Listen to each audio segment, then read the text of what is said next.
मेरे फेसबुक पे आप जब भी आपका हमारा पोस्ट में नैनीताल हम लोग गए थे, काफी लोग गलत कमेंट। एक यूजर ने लिखा कि धनंजय जी अगर भाई बहन मानते हैं, सुनिए अगर भाई बहन मानते हैं ना तो रक्षाबंधन के दिन आप राखी बनवाइए तब मैं मानूंगा। मैं राखी के दिन ऐसे राखी नहीं बांधोगे, पैसा रखना पड़ेगा। क्या बना? बिल्कुल हमने काम रुपया दे देते चल। इसीलिए हम गले में चेन नहीं पहने कि क्या पता मेरे भाई को तरस आ जाए, चेन मुझे गिफ्ट कर दे। बिल्कुल कर देंगे। बिट्टू जी कहाँ गए? अच्छा जी हाँ है।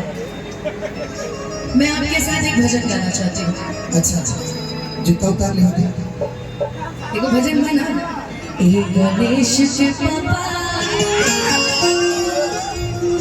हे गणेश के पापा, हमसे भांग पिसाइना कि नहीं खाए खोवा मेरा नहीं मिश्री मलाई।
कूलर लगने के बावजूद बहुत ज्यादा गर्मी लग रही है।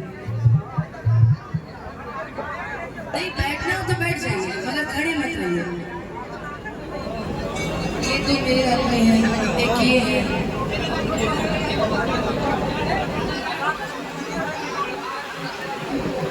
अच्छा कोई बात नहीं, उसको जाने दीजिए, मैं काटेगा नहीं।